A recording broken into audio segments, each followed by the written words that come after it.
Single page web application या website भनेको चाहिँ हाम्रो युजरसँग इन्टरेक्ट गर्छ र जसले चाहिँ डाइनामिकली कन्टेन्टहरू जेनेरेट गर्छ। इन्स्टेड अफ हरेकचोटि नयाँ पेज सर्भरबाट ल्याउनु साटो उसले चाहिँ हाम्रो लोकल मेसिनमा नै नयाँ पेज जेनेरेट गर्छ based on the data and the request of the user. Single page एप्लिकेसनले चाहिँ हाम्रो युजरलाई एउटा पेजबाट अर्को पेजमा जानलाई चाहिँ त्यो ट्रान्जिसन चाहिँ सिमलेस बनाइदिन्छ र जुन चाहिँ इन्टरप्सन बिनाको हुन्छ र स्मुथ हुन्छ र यो चाहिँ डेस्कटप एप्लिकेसन जस्तो बिहेभ गर्छ। सिंगल पेज एप्लिकेसनले चाहिँ आफूलाई चाहिने एचटीएमएल जाभास्क्रिप्ट सीएसएस चाहिँ फर्स्ट रिक्वेस्टमा नै रिट्राइभ गर्छ र ब्राउजरमा लोड गरेर राख्छ। त्यसपछि चाहिँ लोकल रिसोर्सेस युज गरेर डाइनामिकली पेज जेनेरेट गर्छ। सिंगल पेज एप्लिकेसन चाहिँ एकचोटि लोड भएपछि फेरि रिलोड हुँदैन।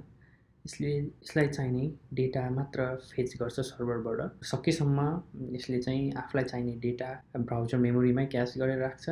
यदि सिंगल पेज एप्लिकेसनको बारेमा अझै डिटेलमा पढ्न मन छ भने चाहिँ यो प्रोभाइडेड विकिपेडियाको लिङ्कमा गएर फर्दर पढ्न सकिन्छ। अब traditional web page life cycle र सिंगल पेज एप्लिकेसन लाइफ साइकलमा चाहिँ के डिफ्रेन्स छ भनेर बुझ्नलाई, ट्रेडिसनल वेब पेज लाइफ साइकलमा चाहिँ इनिसियली क्लाइन्टले सर्भरलाई रिक्वेस्ट सेन्ड गर्छ र सर्भरले क्लाइन्टको रिक्वेस्ट अनुसार एचटीएमएल सीएसएस जाभास्क्रिप्ट र त्योसँग रिलेटेड डेटा चाहिँ एज अ रेस्पोन्स रिटर्न गर्छ जुन चाहिँ हाम्रो वेब ब्राउजरमा रेन्डर हुन्छ। र त्यसपछि यदि क्लाइन्टलाई फेरि नयाँ डेटा या नयाँ पेज चाहियो भने उसले फेरि एउटा नयाँ रिक्वेस्ट सेन्ड गर्नुपर्छ र सर्भरले फेरि त्यसको लागि चाहिने एचटीएमएल सीएसएस जाभास्क्रिप्ट र डेटा रेस्पोन्स ब्याक गर्छ।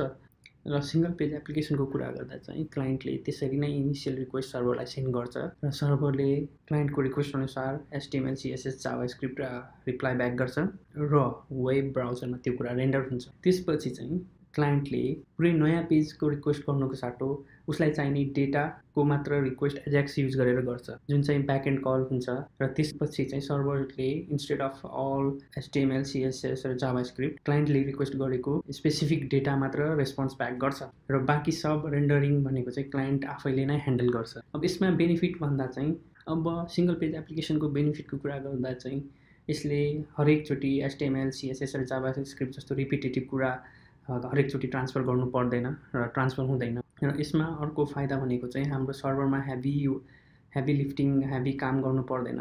हाम्रो क्लाइन्टमा भएको रिसोर्सहरू युज गरेर पेज जेनेरेट हुने भएकोले सर्भरलाई त्यति लोड हुँदैन। सर्भरको काम भनेको चाहिँ क्लाइन्टलाई चाहिने डेटा ट्रान्सफर गर्दै पुग्यो र बाँकी सबैको rendering one page to another पेजको ह्यान्डलिङ त्यो लोजिकहरू सबै क्लाइन्ट साइडमा ह्यान्डल भएको हुनाले चाहिँ हाम्रो एप्लिकेसन रेस्पोन्सिभ हुन्छ र इजी नेभिगेसन एन्ड कन्ट्रोल हुन्छ र त्यो सिमलेस एन्ड स्मुथनेस चाहिँ हामीले क्लाइन्टलाई डेलिभर गर्न सक्छौँ। ओके गाइज, अब हामी नेक्स्ट लेसनमा चाहिँ रियाक्ट भनेको के हो र यसमा कसरी सिंगल पेज एप्लिकेसन डेभलप गर्ने भनेर हेर्न गइरहेको छौँ। See you in next chapter.